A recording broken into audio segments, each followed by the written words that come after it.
నమస్తే, welcome to ఒకటి. ప్రస్తుతం మనతో పాటు బీసీ సమైక్య రాష్ట్ర అధ్యక్షుడు దుర్గా గౌడ్ గారు సార్ మాట్లాడదాం. చెప్పండి, ఈ కులగణనలో నిజంగానే పొరపాట్లు జరిగాయని అనుకుంటున్నారా?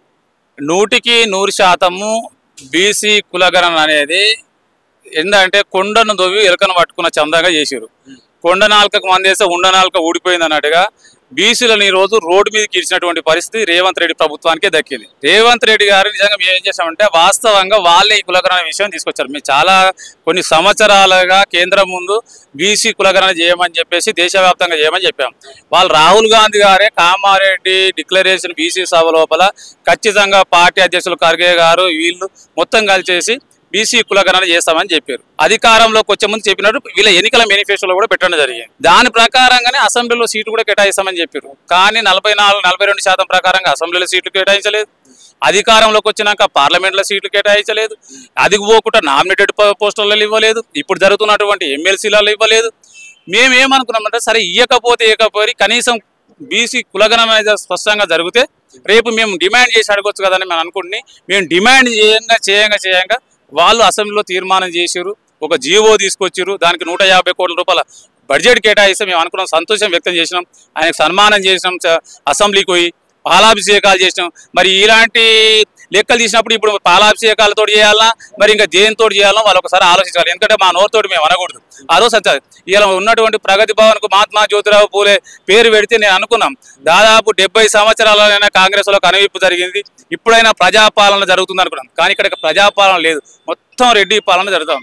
ఆ గాంధీ భవన్ మొత్తం రెడ్డి భవన్గా చేసి పడేస్తారు. ఈ రోజు ఈ రాష్ట్రంలో జరుగుతుంది ప్రజాపాలన కాదు, రెడ్డి పాలన జరుగుతూ ఉంది. కేవలం మీరు నామినేటెడ్ పోస్టులో చూసుకోండి, మంత్రి పదం మేము ఊకే అనుకోండి, లెక్కలు తీసుకోండి. ఈరోజు ఎమ్మెల్యేల లెక్కలు తీసుకోండి, ఎంపీల లెక్కలు తీసుకోండి, ఇలా స్థానిక ఇప్పుడు ఎమ్మెల్సీ కోటలో తీసుకున్న వాళ్ళు తీసుకోండి, నామినేటెడ్ పోస్టులలో చూసుకోండి. ఎక్కడ చూసినా కూడా వాళ్ళు కేవలం 6% ఉంటే 60% పదవులు తీసుకున్నారు. ఇక్కడ 60% ఉన్న వాళ్ళకి 6% ఇచ్చారు. మరి ఇది ఎక్కడ సామాజిక న్యాయం అవుతుంది? మేము అదే చెప్తాం. అందుకని ఈరోజు మీటింగ్ జరిగింది.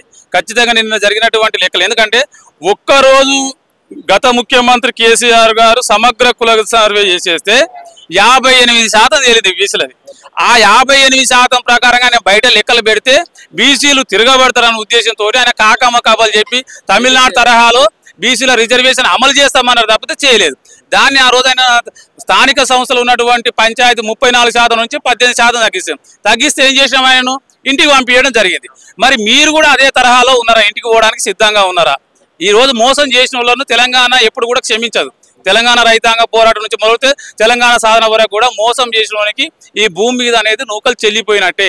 అందుకనే ఈరోజు ఈ యొక్క బీసీ సంఘాల సమావేశంలో, కుల సంఘాల సమావేశంలో మీరు ఇచ్చినటువంటి లెక్కలు తప్పుడు లెక్కలు అని చెప్పేసి ఈరోజు సించి చెత్తబుట్టలు వేసినాం. ఈరోజు మీరు ఇచ్చినటువంటి లెక్కలు మొత్తం టోటల్ యావత్ బీసీ లోకం ఈరోజు తెలంగాణ వ్యాప్తంగా ఇది శుద్ధ సభ అని చెప్పేసి అక్కడ వేయడం జరిగింది. అందుకని ఇప్పటికైనా ఎందుకు చెప్తామంటే తెలంగాణ మీరు ఇంకొకటి చెప్తామని మొన్ననే ముఖ్యమంత్రి గారు ఏం చేశారంటే కొన్ని సంక్షేమ పథకాల విషయంలో నియోజకవర్గాలలో మండలానికి ఒక గ్రామాన్ని ఆయన తీసుకొని ఒక గ్రామంలో పైలట్ ప్రాజెక్ట్ కింద తీసుకొని ఆ ఊర్లో అన్ని ఇండ్లు కానీ రేషన్ కార్డులు కానీ పింఛన్లు కానీ రైతు బంధు కానీ అన్ని క్లియర్ చేయాలని చెప్పేసి చేశారు క్లియర్గా. నేను ఇదే సందర్భంగా మీ దారిలోనే ఈ రాష్ట్ర ముఖ్యమంత్రి గారికి సవాల్ విస్తున్నా. అయ్యా ముఖ్యమంత్రి రేవంత్ రెడ్డి గారు, మీరు నిజంగా ఏ విధంగా అయితే పైలట్ ప్రాజెక్ట్ కింద తీసుకొని సంక్షేమ పథకాలు అమలు చేశారో అదే విధంగా ఈ తెలంగాణ రాష్ట్రంలో ప్రతి మండలానికి ఒక గ్రామాన్ని తీసుకొని పైలట్ ప్రాజెక్ట్ కింద కులగణన చేయండి. అక్కడ 60% మంది బీసీలు లేకపోతే మేము బీసీల అందరం ముక్కు నేలకు రాస్తాం. మీరు తప్పొప్పుకొని మీరు ముక్కు నేలకు రాస్తారా? మళ్ళీ చేసే ఛాన్స్ ఉందా? ఖచ్చితంగా చేయమంటున్నాం. మేము అందుకనే సవాలు విసురుతున్నాం కదా. మీ లెక్కలు తప్పని అంటున్నాం. మీరు ఒప్పని అనుకుంటే పైలట్ ప్రాజెక్ట్ కింద ఒక్క ఊరిని తీసుకోమంటున్నాం. మేము ఒక మండలానికి ఒక్క విలేజ్ తీసుకోండి, మేము వస్తాం. మీ అధికారం రమ్మని మేము వస్తాం. ఆ ఊర్లో 60% బీసీలు లేకపోతే మేము తప్పని చెప్పి మా ముక్కు నేలకు రాస్తాం. మీరు ఒప్పుకొని మీ తప్పులను ఒప్పుకొని మీరు ముక్కు నేలకు రాయడానికి సిద్ధంగా ఉన్నారా? మీరు చెప్పినట్టు ఆ విధంగా చేయకపోతే రాబోయే రోజులలో 42% మేము స్వాగతం. 42% ప్రకారంగా స్థానిక సంస్థల్లో మీరు రిజర్వేషన్లు అమలు చేస్తూ పైన మీరు చేసేటువంటి తప్పును ఒప్పుకొని ఖచ్చితంగా మళ్ళా మీరు లెక్కలు చేయాల్సిందే మిగిలినటువంటి. ఎందుకంటే మీరే చెప్తా ఉన్నారు 96%, 96.4%, 6% మీరు చెప్తారు. అంటే ఇంకా 4% మిగిలి ఉన్నట్టే కదా. మరి ఆ 4% లేకుండా కులగణన ఎట్లా పూర్తయినట్టు? ఆ బీసీ మీ లెక్కలు మొత్తం చెప్పారు కదా, ఆల్రెడీ స్పష్టంగా చెప్పారు. మరి మిగతా నా 4% 5% ఆ కులాలు ఎవరివి, మరి ఎక్కడున్నారు? నేను ఏం చెప్తా ఉన్నా అంటే వీళ్ళు ఖాళీ కొంత ఇక్కడ కూడా మేము స్పష్టంగా చెప్పినాం, ఏ ఊర్లో అయితే మీరు కులగణన చేయాలనుకుంటారో ఆ ఊరికి ముందే సర్పంచ్కి ఒక మెసేజ్ పెట్టి, పంచాయత్ సెక్రటరీకి ఒక మెసేజ్ పెట్టి, అక్కడ ఒక డబ్బు సాట్ చేసేసి ఈ డేట్ నుంచి ఈ డేట్ వరకు కులగణన ప్రారంభించబోతా ఉన్నాం. ఖచ్చితంగా ఈ బీసీ సామాజిక వర్గాలకు సంబంధించిన ఎస్సీ కానీ ఎస్టీ కానీ రెడ్డి అందరూ కూడా కులగణనలో పార్టిసిపేట్ కావాలని చెప్పేసి కళాకారుల చేత ఈ యొక్క గణన మీద స్పష్టమైనటువంటి మెసేజ్ ఇచ్చి మేము వెళ్ళమని చెప్పాం. అవి ఎక్కడ కూడా వీళ్ళు తీసుకోలేదు. కేవలం తూతూ మంత్రంగా ఏదో విద్యార్థులను అక్కడిక్కడ కొంతమందిని పెట్టుకొని టెంపరీగా పెట్టుకొని లెక్కలు పెట్టేసి ఇండ్ల దగ్గర ఎక్కడే కూర్చొని వాళ్ళకి తోసింది. వాళ్ళకు నిజంగా చెప్పాలంటే తెలంగాణ రాష్ట్రంలో 136 కులాలు ఉన్నాయి బీసీలో. అసలు ఏ కులం ఏ బీసీలో ఉందో కూడా పోయిన వాళ్ళకి తెలియదు. అసలు వాళ్ళకు రజకుడు అంటే ఏందో తెలియదు, నాయ బ్రాహ్మణ అంటే తెలియదు. విశ్వకర్మలలో 5 కులాలు ఉంటాయి, 5 కులాలు ఉంటాయి. ఆ కులాల్లో ఏ కులం బీసీల కిందకి వస్తుంది? కూడా ప్రజలు రానియలేదు. అందుకని చెప్పలే. వీళ్ళు ఏం చేశారంటే అక్కడ ఈ కులగణన చేయొద్దన్న ఉద్దేశంతో ఒక 70 పెట్టిన కాలం సందులో అన్ని అవసరం లేదు. మీకు సైకిల్ ఉందా, బైక్ ఉందా, టీవీ ఉందా, ఫ్రిడ్జ్ ఉందా, ఇవి అవసరం లేదు కదా. కులగణన ఏమన్నది మీకు రాష్ట్ర హైకోర్టు ఏం చెప్పింది? కులగణన ఏమని. ఇవన్నీ ఎందుకంటే ఇవన్నీ మరి ఆస్తి వివరాలు ఎందుకు? ముందు అలాంటప్పుడు మీరు ఏం చేయాలంటే స్పష్టంగా మీ ఆస్తి వివరాలు బయట పెట్టాలి. ఫస్ట్ మీరు మంత్రులు, ఎమ్మెల్యేలు, ముఖ్యమంత్రుల యొక్క మీ ఆస్తి వివరాలు ముందు స్పష్టంగా మీడియా ముందుకు వచ్చేసి స్పష్టంగా చేసేసి మిగతా వాళ్ళు కూడా పెడతారు.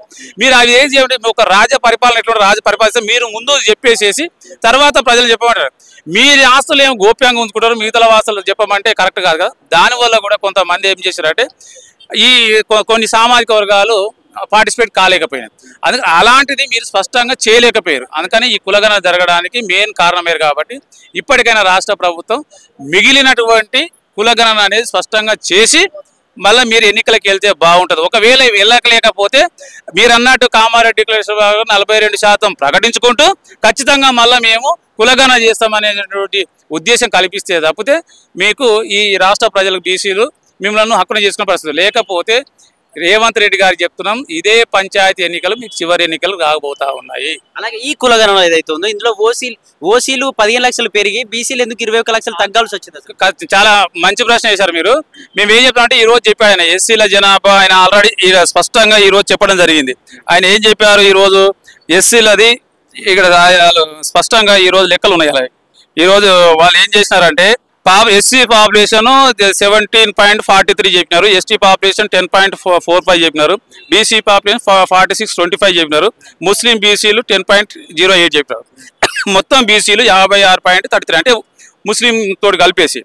మేము ఏమంటా ఉన్నామంటే ఇక్కడ మీరు ఏం చేసారు, మీ జనాభా మేము కూడా ఏమంటాం అంటే ఇంతమంది చెప్పారు. మరి ఈ రాష్ట్రంలో రెడ్డి జనాభా ఎంత ఉంది, వైశ్య జనాభా ఎంత ఉంది, తర్వాత రావులు ఎంతమందురు, చౌదరీలు ఎంతమందురు, బ్రాహ్మిన్స్ ఎంతమందురు, మరి వీళ్ళ లెక్కలు ఎందుకు చెప్తలేవు? అప్పుడు చెప్తే అర్థమైపోతుంది కదా ఎవరి జనాభా ఎంత ఉందో. మీరు ఏమో గంప గుంత కట్టేసి మేము ఇంత అని చెప్తారు, మిగతా వాళ్ళవే లెక్కలు చెప్తారు. అంటే మీ ద్వంద్వ వైఖరి ఏందనేది ఇక్కడ స్పష్టమైపోయింది. అంటే మీరు పెంచుకోవడానికి అవకాశం వచ్చింది. ఎందుకు అవకాశం వచ్చిందంటే మీరు అక్రమంగా కొన్ని మంత్రి పదవులు తీసుకున్నారు కాబట్టి, అక్రమంగా చాలామందికి మీరు మీ కులం పేరుతో టికెట్లు ఇచ్చారు కాబట్టి అది కప్పిపుచ్చుకోవడానికి ఈరోజు మీరు చేసినటువంటి మొట్టమొదటి ఏంటంటే ఈయన చెప్పిన రాహుల్ గాంధీ గారు చెప్పారు కాబట్టి నేను చేస్తున్నాను. స్వయానా నేను చేస్తున్నాను చెప్పలే ముఖ్యమంత్రి ఎక్కడ కూడా. రాహుల్ గాంధీ గారు చెప్పారు కాబట్టి ఎన్నికల మేనిఫెస్టోలో పెట్టారు కాబట్టి జాతీయ స్థాయిలో కులగణన చేస్తారని చెప్పేసి చెప్పారు కాబట్టి ఎక్కడ కూడా నేను చేస్తున్నాను మాత్రం ఎక్కడ కూడా చెప్పలేదు.